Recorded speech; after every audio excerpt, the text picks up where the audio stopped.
Ya, Bismillahirrahmanirrahim. Assalamualaikum warahmatullahi wabarakatuh. Waalaikumsalam warahmatullahi wabarakatuh. Apa kabar kalian anak-anak? Baik, Pak. Alhamdulillah baik, Pak. Alhamdulillah. Kemarin kita ngebahas apa ya? Ada yang tahu nggak sebelum kita masuk pelajaran ini? Kemarin kita Kemarin. membahas tentang ada menjenguk orang sakit, Pak. Oh iya, benar. Oke. Baik, sebelum kita mulai, kita berdoa dulu ya. Ya, Ya, Pak. Saudara Ujang boleh dipimpin? oke. Nah, mari teman-teman semua, sebelum kita belajar, baiknya kita berdoa. Berdoa dimulai.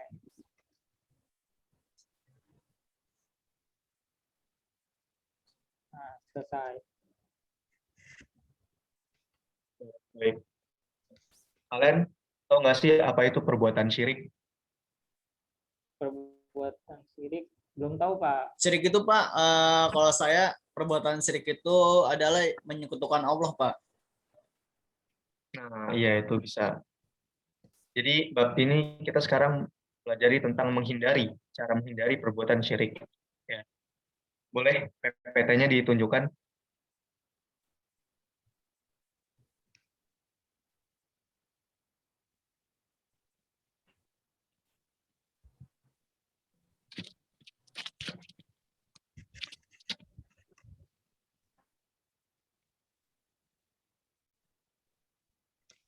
Oke.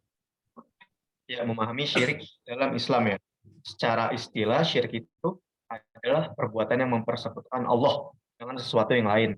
Jadi contohnya itu kita itu masih nggak percaya nih Allah itu Tuhan. Maksudnya kita tuh kayak masih percaya dengan hal-hal kayak magic lah atau kita kayak punya pegangan. Terus kita kayak terlalu percayakan itu. Misalnya kita pengen pergi jauh, tapi kita lupa nih bawa pegangan itu. Kita jadi kayak nggak percaya oleh Allah gitu loh. Padahal Allah kan menyelamatkan kita gitu kan ya. Itu kan penting untuk kita harus tahu tuh. Kita kadang tuh hati kita tuh kayak masih kayak nggak percaya gitu. Kalau misalnya kita lupa itu, kita jadi kayak nggak yakin. Kita pergi jauh, lupa bawa pegangan tersebut gitu. Terus orang yang melakukan syirik itu disebut musyrik. Seorang musyrik itu melakukan suatu perbuatan tercela, yaitu menuhankan sesuatu selain Allah dengan menyembahnya. Bisa jadi terus meminta pertolongan kepadanya, terus kayak menaatinya atau melakukan perbuatan lainnya. Kayak kita punya barang, misalkan kita punya keris ya, atau kayak batu cincin, itu contohnya tuh.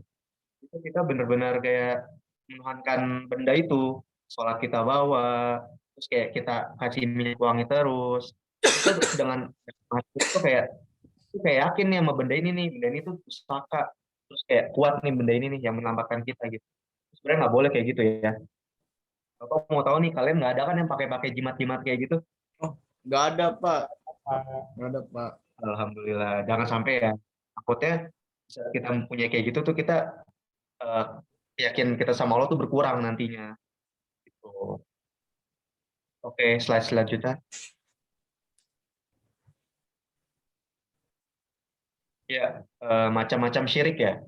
Yang pertama tuh syirik namanya syirik at-tasarruf. Syirik ini pada prinsipnya didasari atau tidak oleh pelakunya yang menentang Allah Maha Kuasa dan segala kendali atas penghidupan manusia dan di tangannya. Mereka percaya adanya perantara itu mempunyai kekuasaan layaknya Tuhan. Misalnya percaya kepada dukun, tukang sihir dan sejenisnya. Kayak tadi tuh kita percaya melewati benda, ya kan, melalui wasilah itu, benda itu. Itu juga nggak boleh sebenarnya kayak gitu. Itu jadi kita tuh mengurangi kepercayaan kita tuh. Terus yang kedua, syirik al-ibadah. Syirik yang menuhankan pikiran atau ide-ide atau fantasi pikiran kita tuh. Mereka hanya percaya pada fakta-fakta atau konkret yang berasal dari pengalaman syariah. Misalnya seorang etis memuja ide pengingkaran terhadap Tuhan dalam berbagai bentuk kegiatan. Nah, itu contohnya tuh. Terus yang ketiga, ada syirik al-adah. Syirik yang percaya terhadap tahayul. Kayak misalkan, tahayulnya ada yang bilang gini ya, dulu pas saya mondok dulu tuh, misalkan ada anak pondok pelit nih dia. Terus dia itu nanti bakalan didatangin kayak bayi merah julukan sih gitu. Itu tahayul tuh, itu masuk tahayul tuh, jadi dongeng-dongeng. Di daerah kalian ada nggak dongeng-dongeng kayak gitu? Ada, Yang Pak. turun temurun. Ada, Pak. Ada, Pak. Tapi kalian percaya? Percaya nggak percaya sih Pak. Iya, iya. Terkadang orang-orang yang banyak yang percaya, kita kayak masih menanyakan ini benar apa enggak ya gitu. Tapi sih ujung-ujungnya ya kita harus percaya sama Allah aja gitu ya. Karena kan Allah satu-satunya gitu ya. Oke.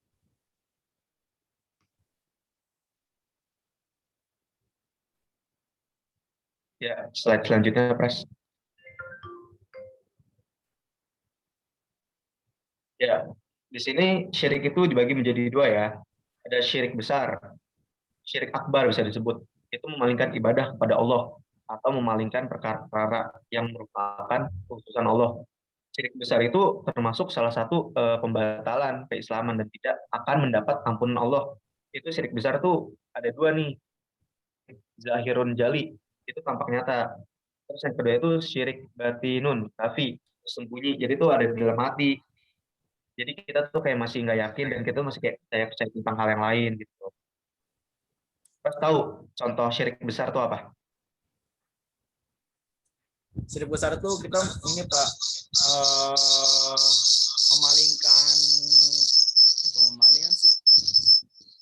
Ini Pak, apa syirik besar itu kita main ke dukun seperti itu Pak. Percaya Nah, dengan iya betul Pak, seperti itu Pak.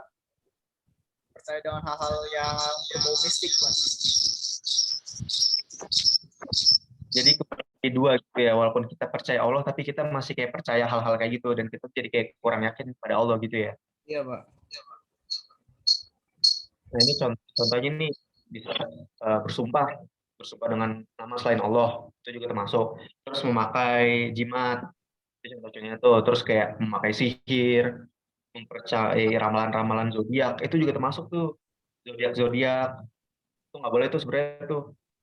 Terus ada bernazar kepada selain Allah, itu kita kayak bernazar kepada dukun. Nanti dukun ngasih kayak amalan terus kita amalin, terus itu juga nggak boleh tuh kayak gitu ya. Terus percaya kepada dukun, itu kita jadi kayak nurut aja gitu sama dukun. Padahal kita punya Tuhan gitu ya, kita punya Allah. Itu nggak boleh ya, Pas, Ujang. Iya Pak. Iya Pak.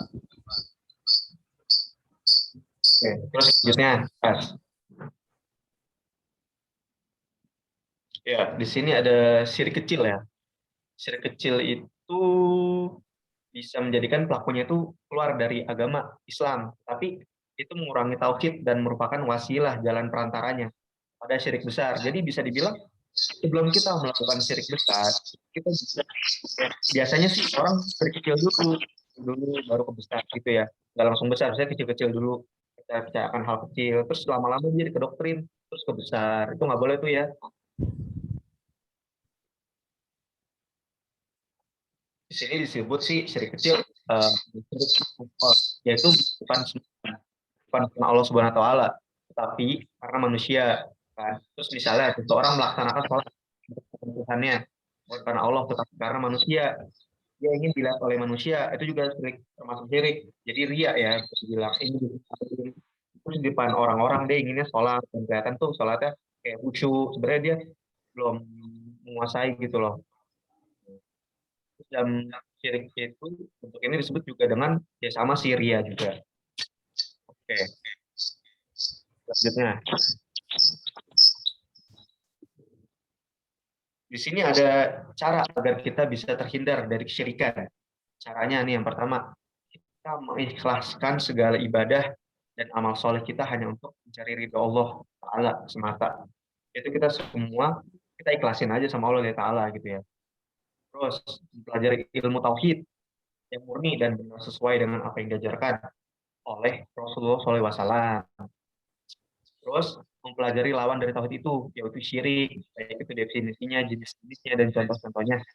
Karena itu memahami sesuatu itu terkadang kita juga harus mengenal bosnya gitu, biar tahu. Terus ada memperbanyak banyak Allah atas berikan keistimewahan di atas tauhid dan sunnah, menjauhkan suatu bentuk kesyirikan dan kebid'atan, baik yang kita ketahui ataupun tidak gitu.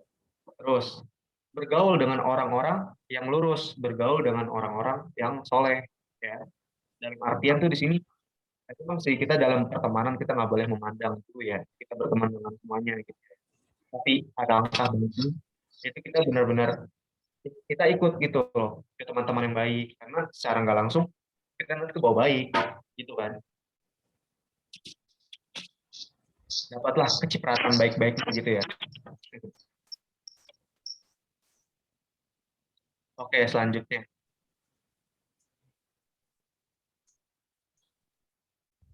yaitu dampak menghindari perbuatan syirik. Nah, ini satu, mengangkat manusia ke derajat yang paling tinggi dan mulia. Itu dampaknya tuh kita menghindari perbuatan syirik. Kita jadi yakin aja gitu sama Allah. Terus yang kedua, menjadikan manusia memiliki pandangan yang luas. Kita jadi berpandangan luas. Terus tiga, membuat manusia menjadi suci dan benar. Itu hati kita tuh jadi suci aja dan selalu ingat Allah aja gitu loh. Jadi kita nggak percayakan hal-hal tahayul segala macamnya. Terus yang terakhir, itu ada mengalirkan rasa kesederhanaan dan kesejahteraan. Oke, yang tadi saya jelaskan, mungkin ada pertanyaan dari anak-anak, Ya Pak, atau saya ada mau yang nanya. kurang jelas? Oke, silakan. Eh, perbuatan syirik itu pasti diampuni oleh Allah Subhanahu wa taala nggak tidak, Pak? Terus suaranya tidak terdengar, ada suara.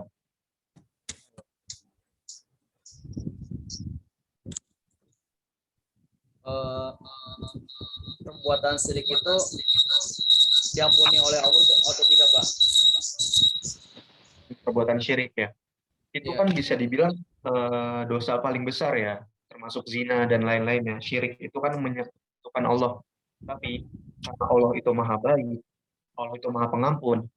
Jadi sebesar apapun dosa kita, kalau kita niat tobat, tobat nasuha ya, itu insya Allah diampuni. Yang penting tuh kita benar-benar jangan melakukan hal itu lagi, gitu ya. Kita benar-benar kayak kembali aja ke jalan Allah gitu loh. Cukup tahu yang dulu-dulu udah biarkan gitu berlalu. Kita mau perbaiki diri, kita benar-benar yakin, insya Allah ada jalannya. Kalau misalnya kita ingin tobat serius gitu, karena kan Allah sesuai dengan prasangka hambanya, benar nggak? Iya. Iya, Pak. Itu kuat aja gitu kalau ingin tobat nasuha, kita lakukan itu. Harus istiqomah, memang sulit.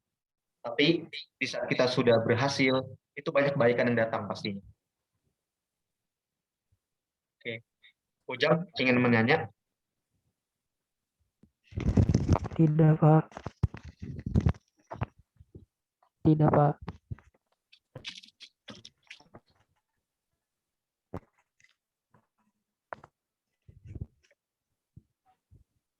Sudah jelas ya berarti ya, apa yang saya sampaikan. Jelas, Pak. Oke, boleh. Iya, Saya minta jelas, Pak. Jelas, Pak. keras ya untuk Ya, Pak. kesimpulan gitu yang kamu dapat dari pelajaran ini. Ya, jadi itu perbuatan syirik itu adalah perbuatan yang tercela tidak disukai oleh Allah Subhanahu wa taala. Dan bisa mendapatkan dosa yang sangat besar, Pak. Iya, benar. Walaupun ya dosa besar sekali ya syirik itu. Kita Iya. jangan meremehkan dosa syirik ya. Iya, Pak. Misalkan kita berpikir Allah itu mau pengampun, tapi kita sengaja melakukan dosa karena Allah itu mau pengampun, itu juga nggak baik. Misalkan kita lagi posisi benar, terus kita mikir Allah kan mau pengampun nih, gue syirik aja dulu kali ya. Itu nggak boleh tuh kayak gitu tuh, ya kan? Jangan. Jadi kan niat kita udah jelek dulu tuh. Yang dimaksudkan Allah menerima tobat ya, di saat kita tersesat, di saat kita benar-benar tidak tahu apa-apa, terus kita ingin kembali ke jalan yang benar, itu Allah pasti selalu ngasih jalan gitu.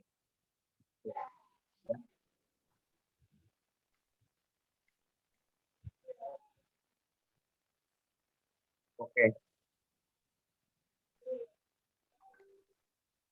baik.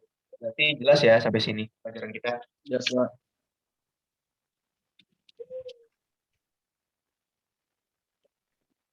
Oke. Minggu depan Bapak kasih tugas ya ke kalian. Minggu depan. Iya, Pak. Jadi tugas Baik. ada pelajaran mempelajari pelajaran yaitu husnuzon. Ya.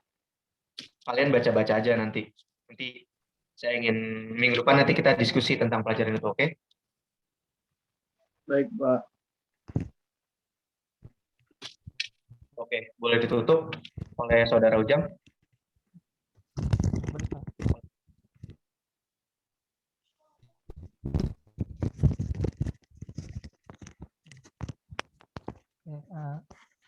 Sebelum kita mengakhiri pelajaran, marilah